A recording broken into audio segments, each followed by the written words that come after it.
Hi, I'm Jamie. This is my Subaru, and I sound like crap. Apologies for that. Getting sick sucks.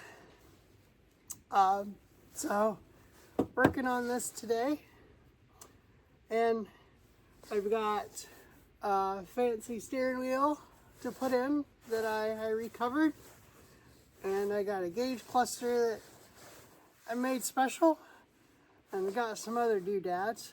But before we get into that, give you a bit of a walk around and kind of talk about the car a little bit, because Subarus are kind of all the same, but kind of different, and mine's especially different. There's that old saying, never judge a book by its cover. Well, this is definitely the car version of that book, because it doesn't look that great. But if you look closer and you open the cover, then you see some pretty neat things. So this is a 2000 Impreza. It's the first generation, the one that was made famous by Colin McRae and the rally team. A lot of people think that's the two-door one, which it was later on, but they started with the four-door. This one's the one that has the actual GC chassis code designation. So for whatever that's worth to anybody. I got this one years ago, had a blown engine, it was automatic, guy didn't have money to do anything with it. I am not responsible for this paint job. It is house enamel. It is coming off at this point in the sun. I wish it would come off quicker.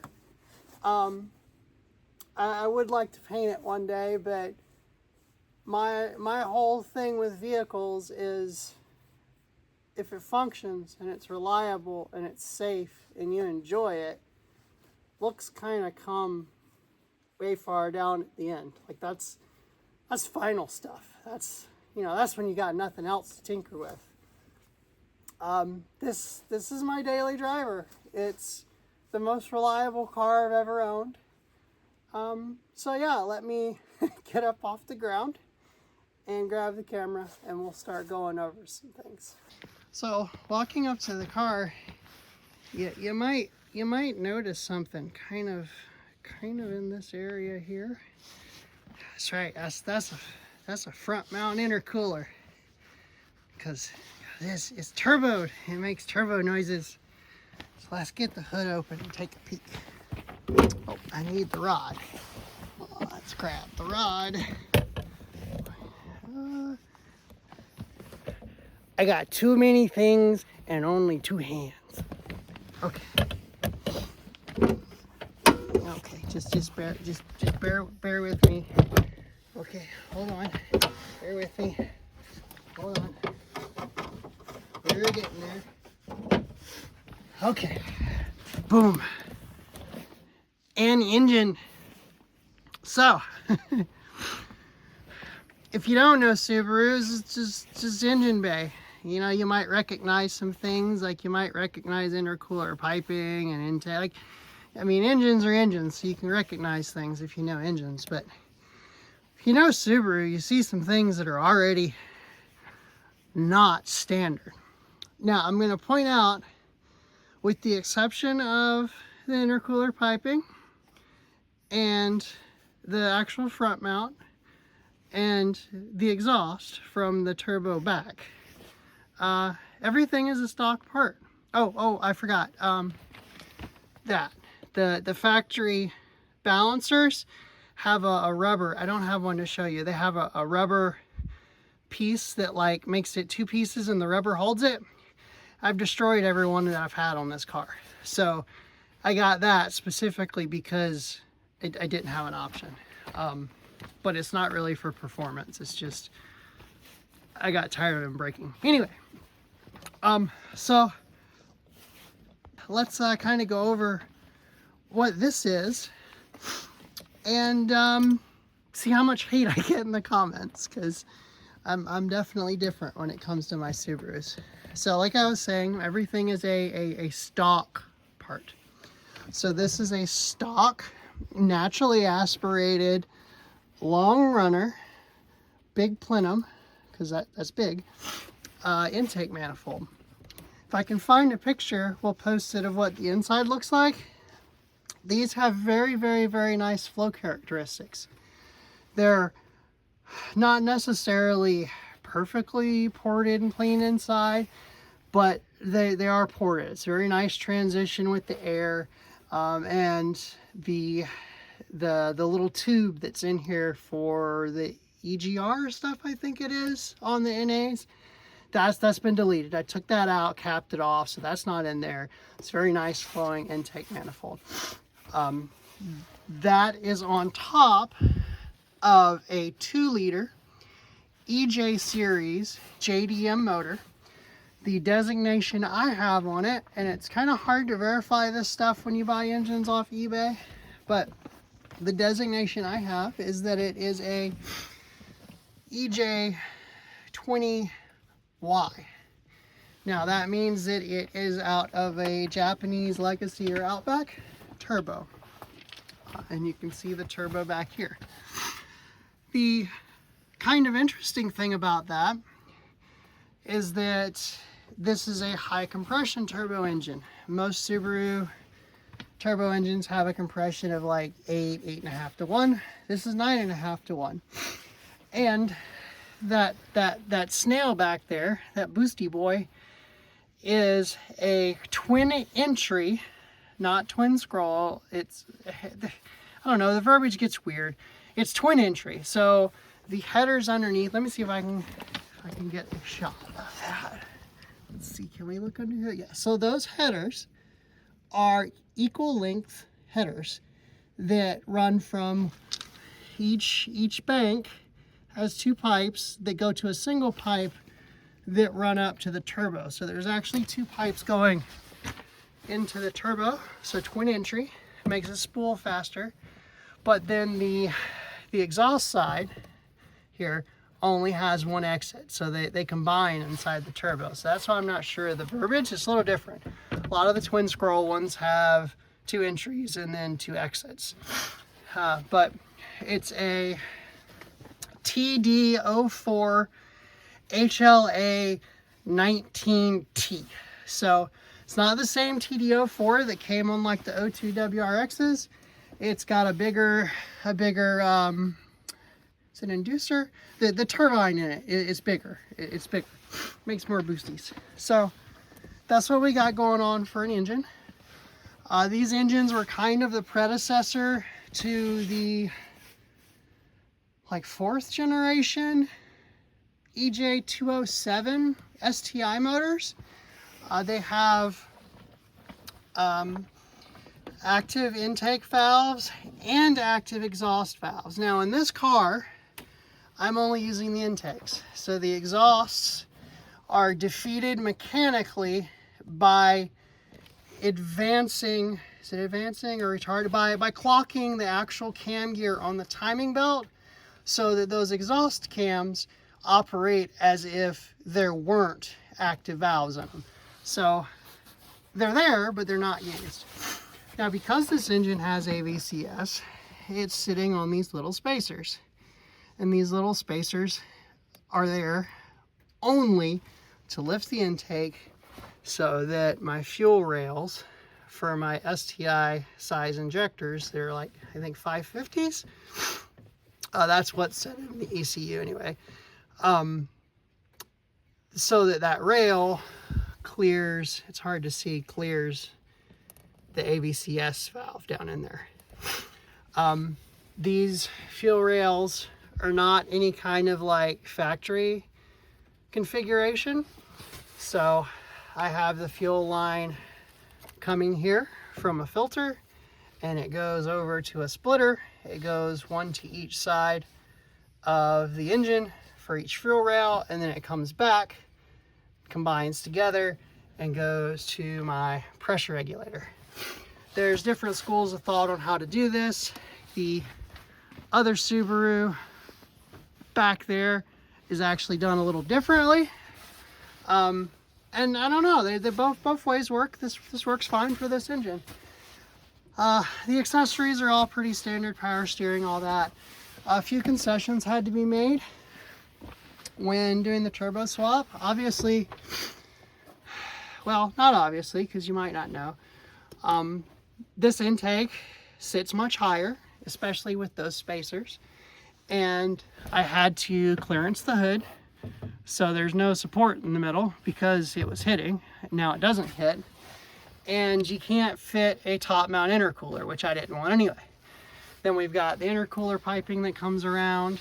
And because I wanted to keep my fancy fog lights, and I don't know if you can see it, you can't really see it, the metal crash bar is still behind here, so like this is still safe. This is still steel back here. So to do that, I had to go down a very specific path with these pipes. We had to relocate the battery because it just wasn't going to fit here. And you can see that these aren't exactly standard parts. They're not even Subaru parts, but they're stock. They came from a junkyard. Like, that's kind of the thing with the stuff I build. I'm all about like reuse and repurpose and repair, and I like new stuff. There's a lot of companies who make really cool stuff, especially for Subarus. A lot of them are in Oregon, which is cool, and it'd be neat to work for one designing like bespoke off-road stuff and testing it. Like, that'd be awesome. But they're parts from a junkyard. So what I do is when I go to the junkyard, I just walk around when I'm done looking for whatever I went for, and I just see something. I'd be like, ooh, that'll work for a thing that I'm doing. This, I think, actually came from like an old Nissan or Toyota pickup. Leave me alone!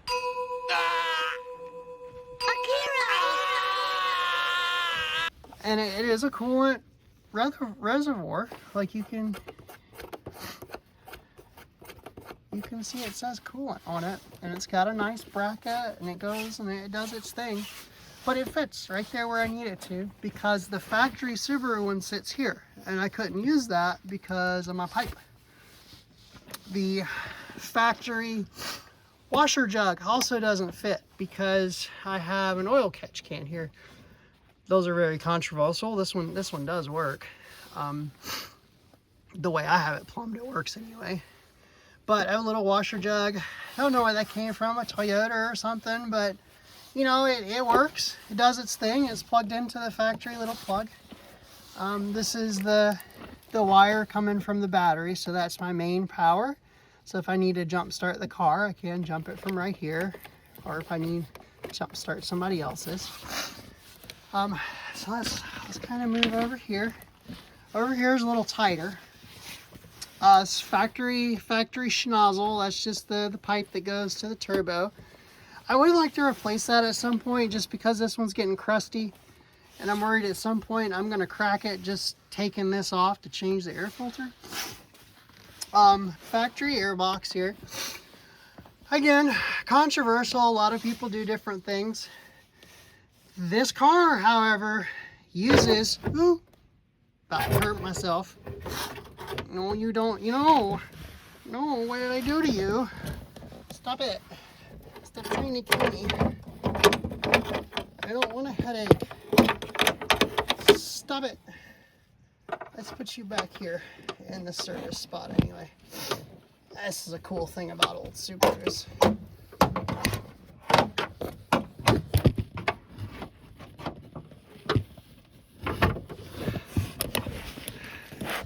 Okay, sorry about that. The hole here for the prop is missing its insert, and it slips in. Older Subarus have a secondary prop so that you can get the hood all the way up when you're working on it, or if you need to pull the engine, you don't have to actually take the hood off. It opens fully, which is really cool. So anyway, over here I had to switch to a power steering pump that didn't have the reservoir on it because of the pipe. That's kind of on all turbo Subarus. I didn't have a place to mount the remote reservoir because of the way things are. So this is out of a Volvo. It's a Volvo power steering fluid reservoir. It works great. Like, it holds fluid, doesn't leak or anything. Does its job. See the other intercooler pipe going down there. ABS pump there. Air filters. So over here, I had to make some bracketry for the coolant reservoir, because if you notice, there's no radiator cap on here, which is kind of common on Subarus with turbos. And that's because it hits the hood. Like, there's no other reason than it hits the hood. So you gotta have this, it's gotta be higher than the radiator. This one's off of like the legacy style turbos with the plastic intakes, and the newer STIs, not STIs, the newer WRXs with the EJ motors had them as well. And it would sit like right here. We've got the boost controller valve. This one's a Grum Speed. They're actually all made by a company called Mac. I think it's Mac Pneumatics, but Mac's just like how they're known. They're good units. Grum Speed just slaps their logo on it, and like, I think the block is a little different, but my other Subaru just has one I bought from Mac. They're functionally identical, and that controls the wastegate and the boost pressure and all that good stuff. And then there's the boosty boy. There's the snail, just happily sitting there. The downpipe I had to fabricate myself. We've got factory oxygen sensor, because again, this car does use the factory ECU, and it will run in closed loop. And then we have the wideband, so I can see what's actually going on there. And we'll talk about that in a second, because that's gonna make people angry. And then we've got the nice Cusco strip bar here. So that's kind of an overview of the engine. If anybody has any questions, feel free to comment and ask them. I don't mind like being more detailed. Probably gave you more detail than you really needed for a YouTube video, but we'll go from here. So let me get this closed up and we'll move inside. You might notice that there's no interior in the car. That's my fault. It wasn't to be race car-y.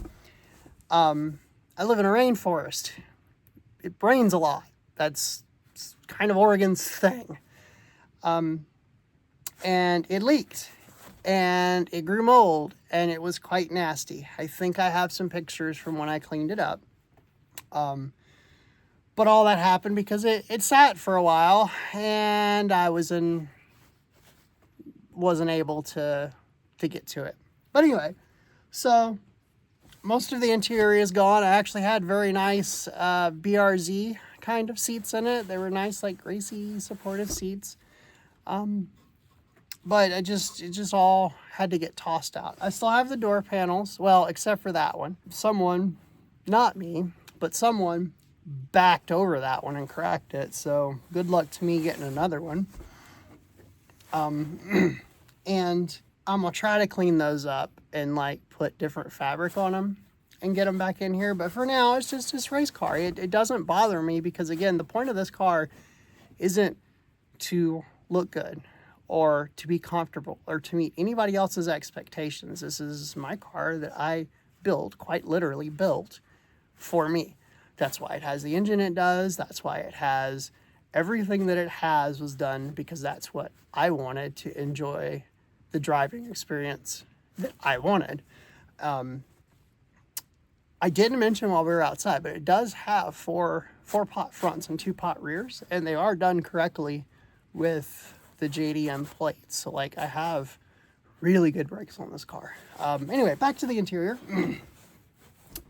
So it's a bit of a mess right now, but everything that I need functions. The windows go up and down.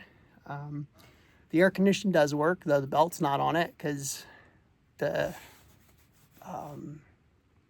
tensioner, they're a nightmare on Subarus. If you have a super older Subaru, you know the nightmare of those AC belt tensioners. And it's winter, so I don't need it. But it does work.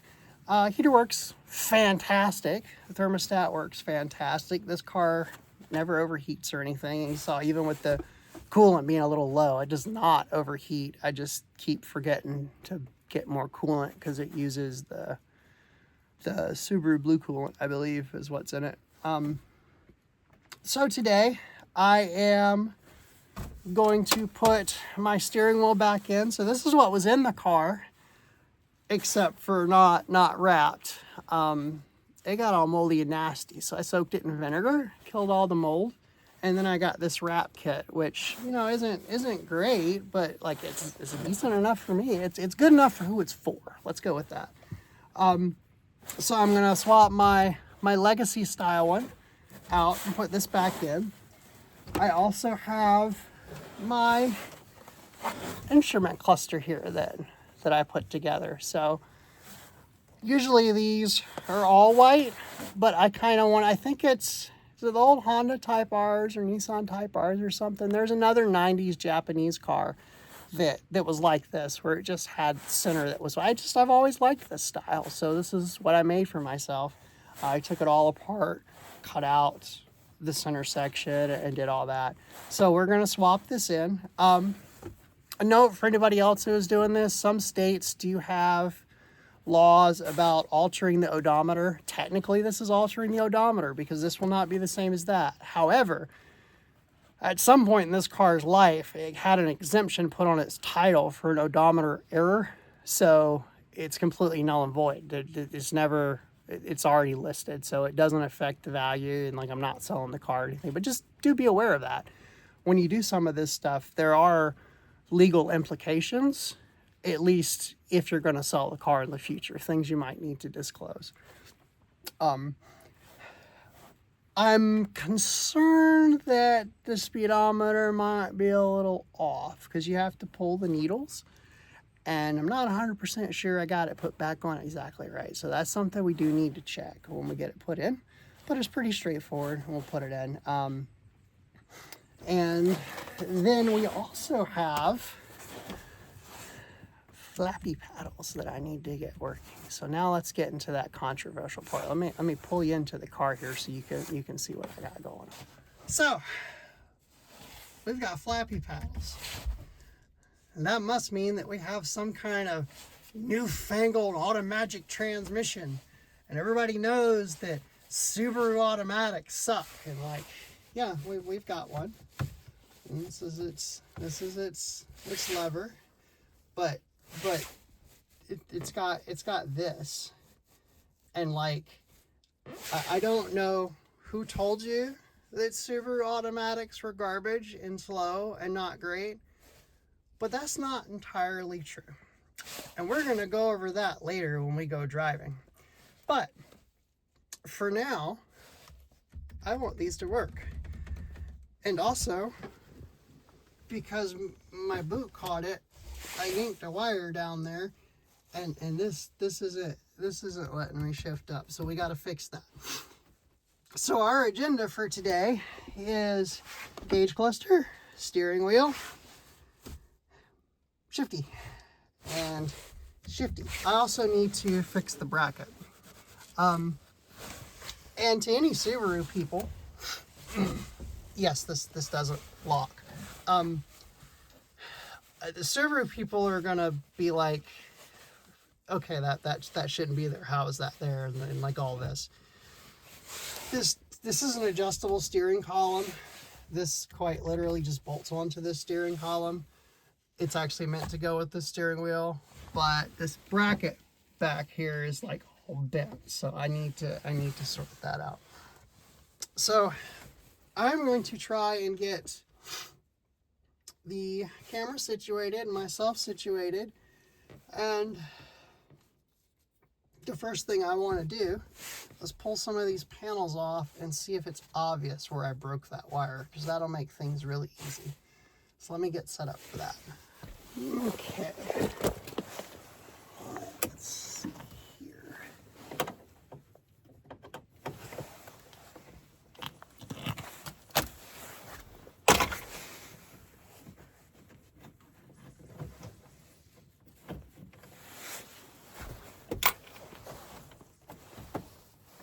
Should be a screw over here somewhere.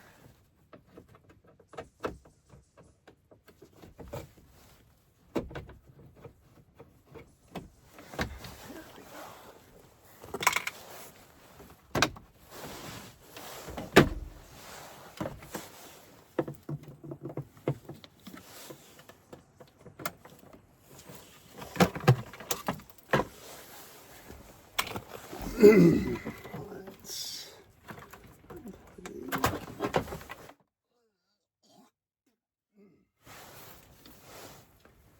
okay.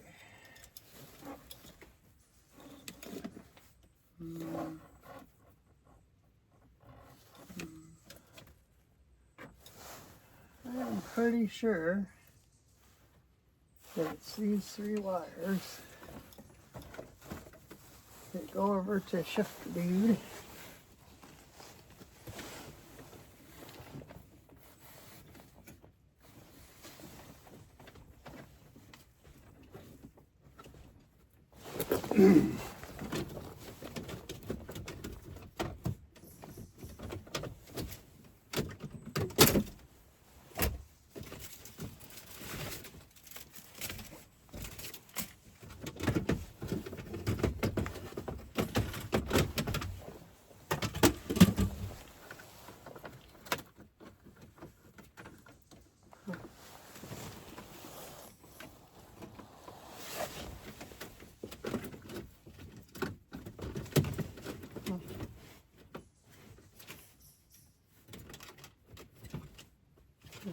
Okay. You can't see anything there. Let me get you fixed. So I found our issue. These are the wires that run up and over to the lever here, to the micro switches that do the up and the down. When my foot caught this wire, it pulled the pin out. Focus. So you can see the pin's out. So that's all that's wrong.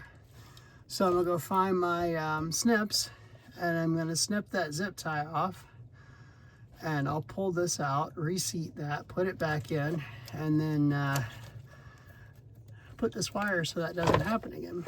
And then also, these 3 wires are the wires that we need to go up here to this for these micro switches. And you can see how this is hitting this wheel, so it's not even activating because this bracket's all bent and this is bent. So we got to do some tinkering there. We'll do that when we get to the steering wheel. But for now, and we actually have enough wire, I think, that I'm gonna get this all situated and fixed. And that will be our shift paddles done. So this, I'll go ahead and mention it since we're here. This is the box that controls the transmission. It is a 4EAT. It's like a phase 2.5. It is the final revision of the 4EAT. This box is out of a very specific Subaru that enables the special functions. So the really cool thing about the final version of the 4EAT is you could get it with the VTD center differential. That stands for variable torque distribution. And yes, it's raining now, so I don't know how much of this video I'm going to be able to finish, but I want my shifter to work, so I'm going to do that even if I get soaking wet. So the cool thing about the final revision of the 4EAT is, well, 2 cool things. One is you could get it in certain vehicles with a VTD. That's a variable torque distribution center differential. In short, this automatic transmission is almost identical in function to the transmission the rally teams used. It's a direct control automatic. That means it has solenoids for each gears, and you just tell it which gear to use. It's like a electronic manual valve body. So it's a manual valve body in the sense that you have to tell it what to do, but instead of having a lever in the car, it's an electronic solenoid. And this box here does that. And depending on how, and this is why I think people have misconceptions about Subaru automatics. The programming is what determines how it drives and how it behaves. And when you have an anemic, naturally aspirated engine that doesn't produce a lot of power, and an all-wheel drive system that's sapping some of that power and creating a lot of grip, it means that you kind of lose that performance feel that you can get with a manual, because you can run it up to however you want, you can shift it wherever you want. So this was programmed by the Japanese on their specs and how they drive their cars. So this is a very like performance automatic. This is more like muscle car automatic territory. And when it's in manual mode, it only does what I tell it to do. It's really cool. So that's the magic sauce. These are very rare. I do have a spare one that I had a watch list on eBay for years. Again, if you're curious about that, you can post it in the comments. There's some write-ups on it. I'm not the first one to do that particular mod. I may be the only one that has one in an Impreza, because everybody manual swaps these things, and I'm the person who auto swapped it. Yeah, that's right. This car had a manual in it. I put a manual turbo setup in this car, and it annoyed me because I kept breaking manual transmissions. This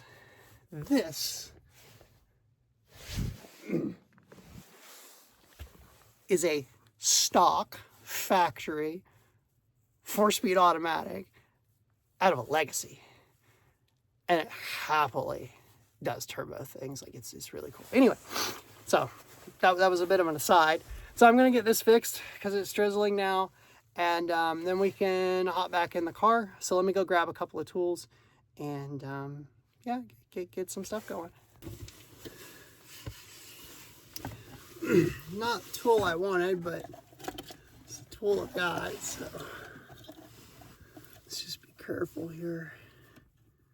Just need to get this off. Jamie, why don't you unplug it? That makes more sense. So you know what? That's good advice. I might actually do that.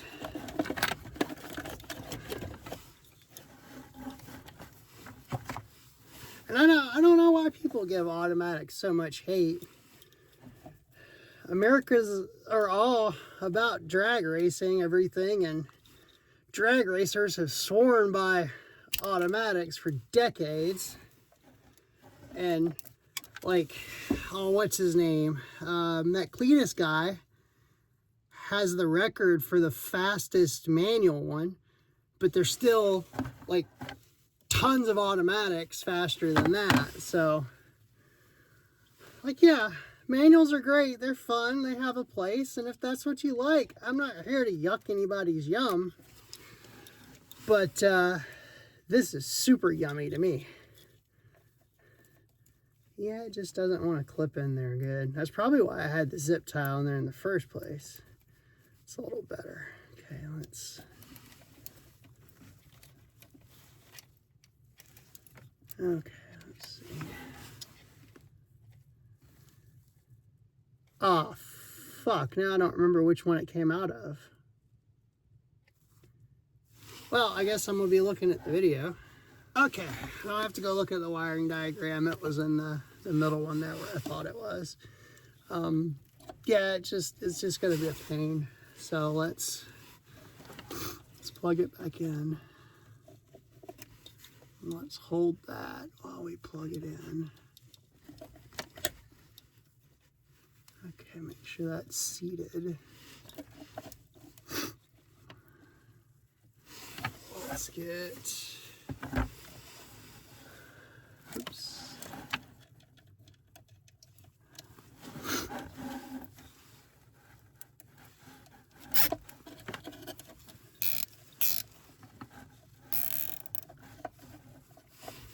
Yeah, so like some automatics are good, some automatics are bad. Same thing like with my my Cummins. It would be cool to have a manual.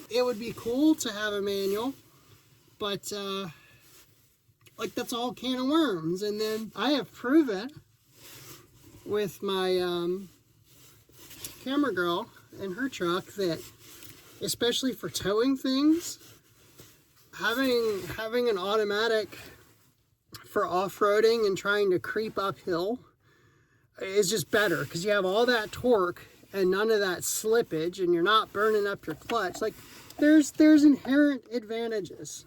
So again, just have an open mind. Like cars and like car enthusiasts sometimes can be real close-minded about stuff and real brand specific.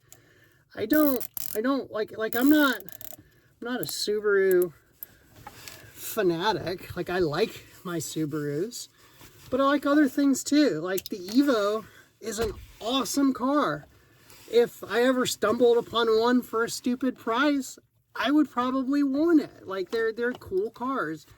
And I feel like there's people like that, and there's people who just like what they like. So, I mean, you do you. You enjoy what you enjoy, and I'm good with that. Let's see, I'm gonna zip tie that to that, and maybe we can keep this a little better here. There we go. Let's clip that off. Close enough. Okay.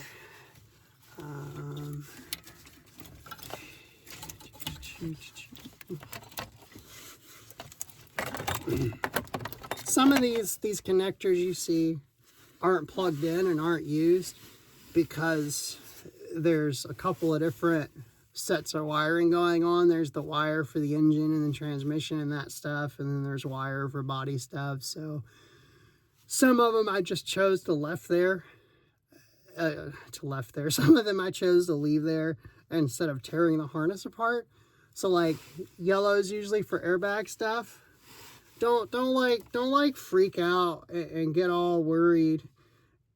The car's safe, everything's fine. It's just there's extra connectors. So some things are just like extra.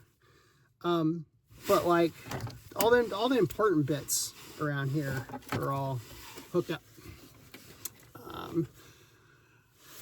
Okay, so that should be fixed. And this wire, let's stick this up here so I can get at it. Probably gonna have to get some extra wire. For now, I'm gonna go ahead and pop this panel back on. I want to go ahead and work on getting the steering wheel sort of situated and get that instrument cluster swapped out. Let's move you back up here and you can see what I'm doing. There we go. Oh, that's the other thing. I was gonna do fog light stuff. So yeah, we'll work on that a little later too. But for right now, let's go ahead and get this plugged back in. This plugged back in.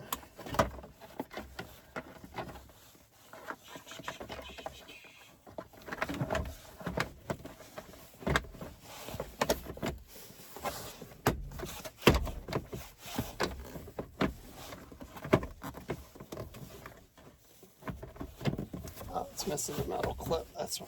Okay, let's grab our screw, which I moved.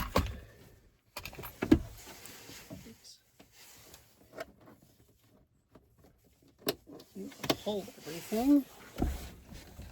And then our 2 screws.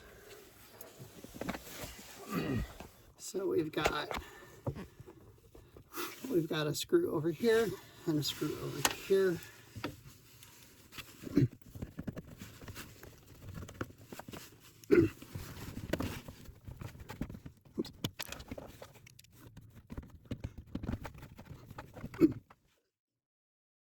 Okay, so we're gonna take the steering wheel off. All the Subaru steering wheels for the older cars, so like I know for sure up to the like 2009s, have 2 bolts securing the airbag. They're security threaded, and despite the name, nothing that I have ever encountered in my entire life that's been called a security bolt or screw has done anything for security, but has made the repair just more annoying because you need a stupid bit. These come out with a flathead. I happen to have a flathead that fits. So that's what I've got jammed in here. And I know you can't see me. Maybe if I lean over some. I don't know. I never claimed to be a photographer. The only thing I've ever claimed to be is an engineer and a mechanic. 2 things that I'm actually good at and should be qualified for. But, you know, despite building multiple cars and shit and like working at a dealership, I'm not qualified to change oil at Jiffy Lube apparently. So I don't. Maybe I am a cameraman. Or maybe I'm a.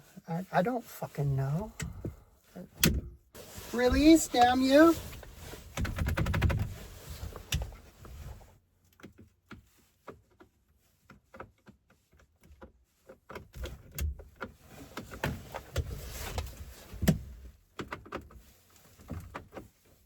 This is not. It's not good to turn your wheel while you're parked, by the way.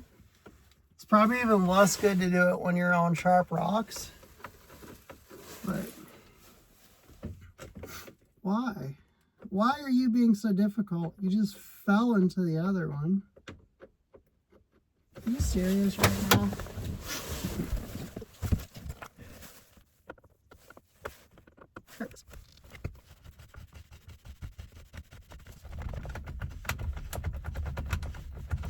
They're supposed to have little springs on them that make them... There it goes. Okay.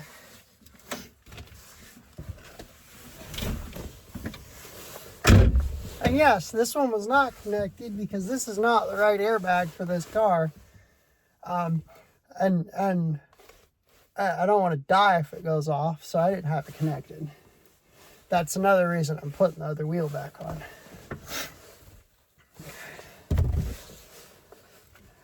Now we've got a nut. I gotta go get sockets. Stand by. Okay, I got some sockets. I got the mini Ugga. Let's pull it up.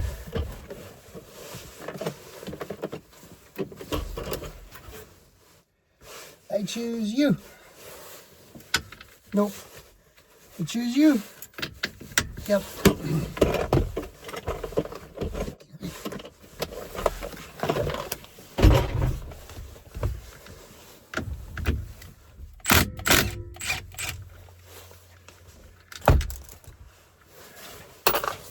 Usually you can just kind of wobble it a little and it'll come right off.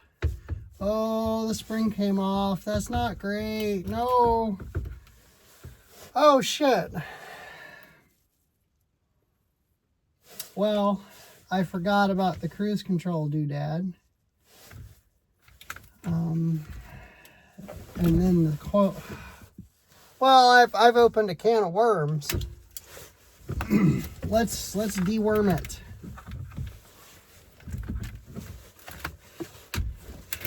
No, this is not nice. I'm trying to like make you more better and you're like fighting me. Stop it. Okay.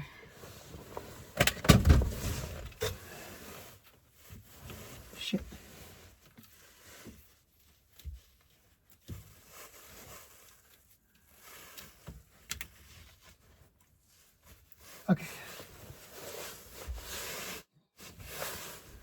It actually doesn't look that bent here. What is bent? Okay, let's... So I forgot that when I had to swap the wheels, I had to get my cruise control stock off and stick in this one.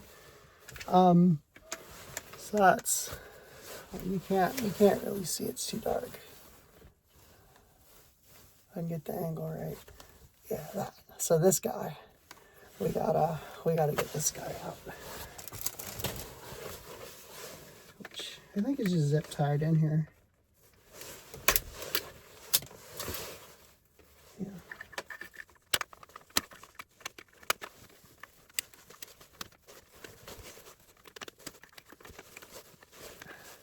Which I knew actual cutters were.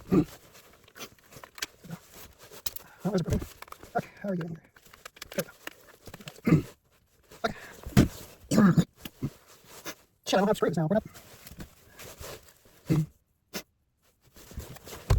Those screws aren't working. Okay, so I don't know if you can see, but this slips into here.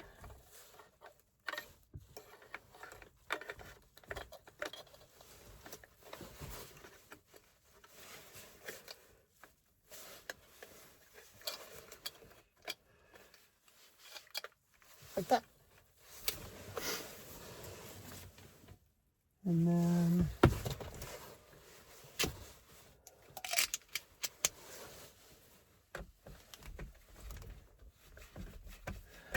maybe these will work.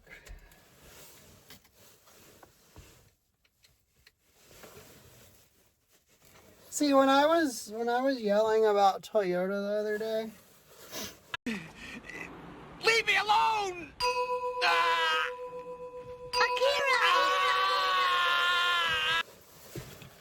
Subaru did this. They put holes in these brackets so that you could get a screwdriver through to that screw. Now, the fact that I have the wrong screw is my fault. But like that's good. That's good design. That's good engineering. Good job, Subaru. The fuck is wrong with Toyota anymore? I mean, to be fair, and I've said this, the new Subarus probably aren't much better. The last one that I worked on at a dealership was I mean, we didn't really do much to the 20s because they were brand new, but probably the last one I really got into was a 17 or an 18. And there's just a lot of stuff that was very clearly designed to go on and do a thing, and like that's it. It wasn't meant to be like serviced or repaired, and like it just frustrating. And a lot of it you didn't need to. And then like for the 15, was it 15 Outbacks? They redesigned the engine mounting system so that the engine had a bracket at the front and then the transmission was supported. And I don't really understand why, because they don't do that anymore. They've gone back to the engine block being mounted. And even on the engines that were in those cars, they still had the provisions for, like, I don't get it. Like, they redesigned the whole front of a vehicle in an engine mounting system to make it worse. Like, anyway. I don't have screws, so I'm gonna use a zip tie again, because that's just what we gotta do.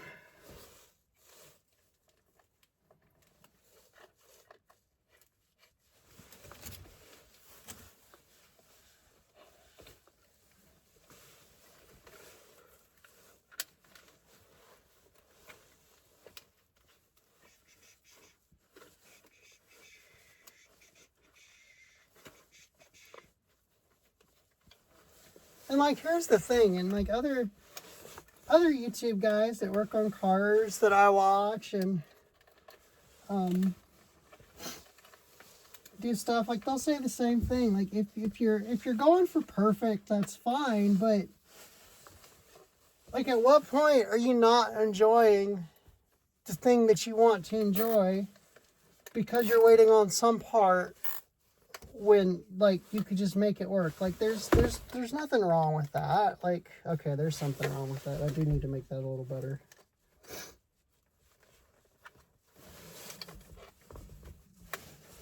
Did I not zip tie it to anything? What did I do wrong? Ooh, I only zip tied half of it. See, that's my fault. Let's fish you around here. And then, okay, now I need you to go the other way.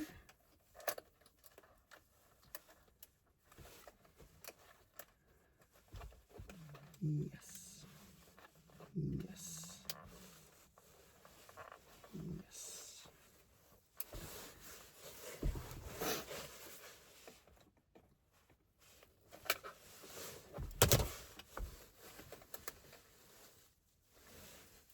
Now, maybe this will lock it down.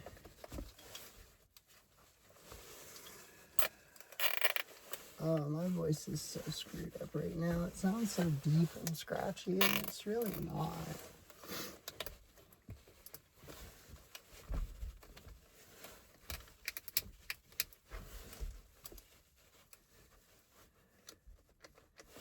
I mean, I don't like that at all.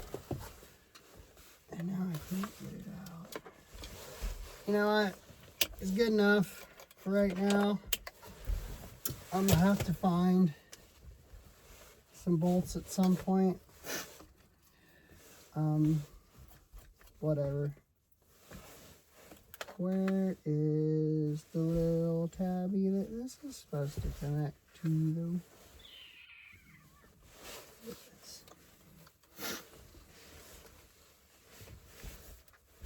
I'll show you this when I'm finished. I know you can't see anything right now. I'm sorry. Let's get you around. The cruise control does work in this car. That's why I'm faffing about with all of this.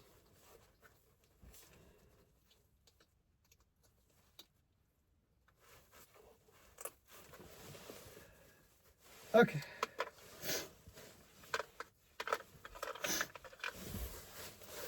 Sweet. Now, let's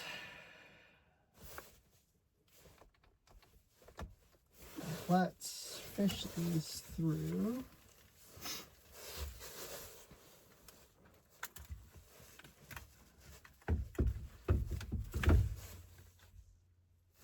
I don't know if the wheels are straight. Oh, that's not gonna work.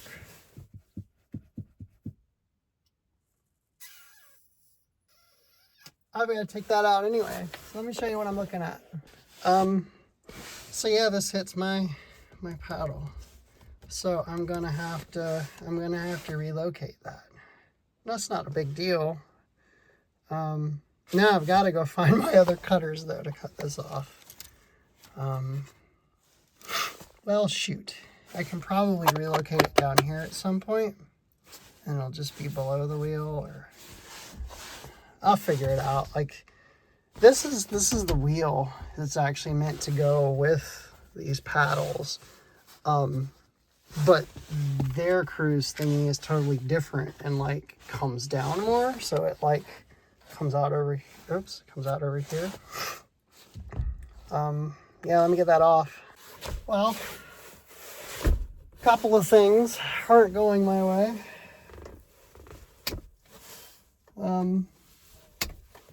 Maybe I don't get flappy paddles on this car. Maybe they have to go on the wagon. Which is okay.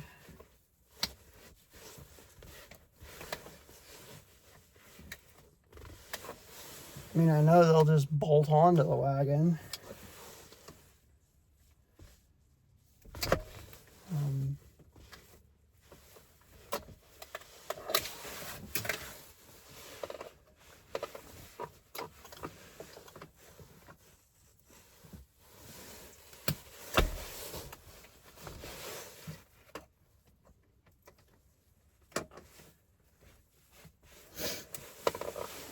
because I think even with taking this off, I think this wheel is still going to hit.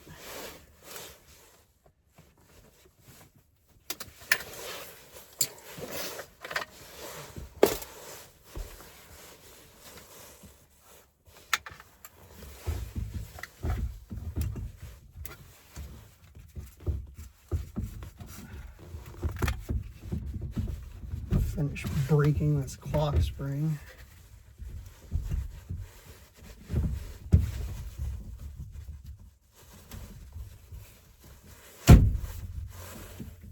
Yeah, big hit.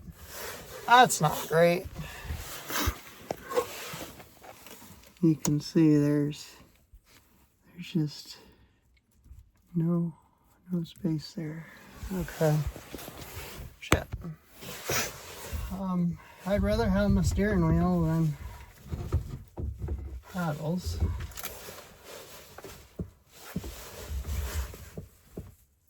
Okay, well, when we get around to the wagon, I guess it's getting a cool upgrade. Cause like, this is JDM part, straight from JDM land. That sucks.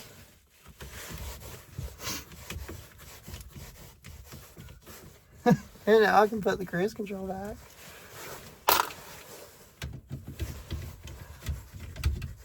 I'll just get me a really fancy rally style shifter arm. I do have it configured to shift that way. Forward is up, or no, forward is down, and towards you is up. It's like how the rally cars were. Most factory cars, it's the other way around, which doesn't make sense to me because you want to downshift forward. That way when you're braking, it's easier to downshift. And then when you're accelerating, you pull. Yeah, so I don't know.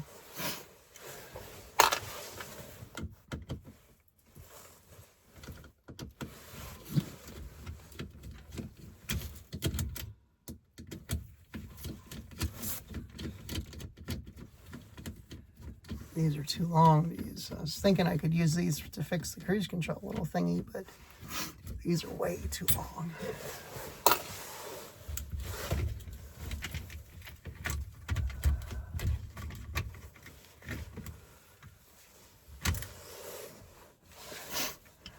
Well, that's the shift levers. Oh, well, maybe I can find some different ones or something. It was just going to be a cool thing the car had.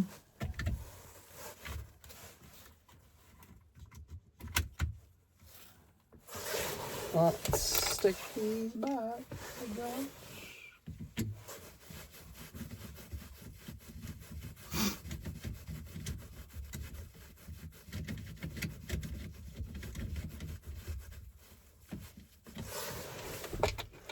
Upgrades and downgrades. That's how it goes sometimes.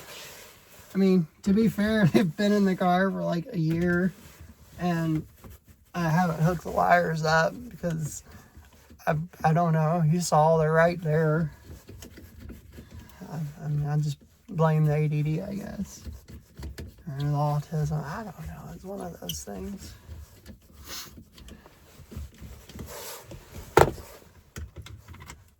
I really need a new clock spring. That's the only thing I'm 100% sure of.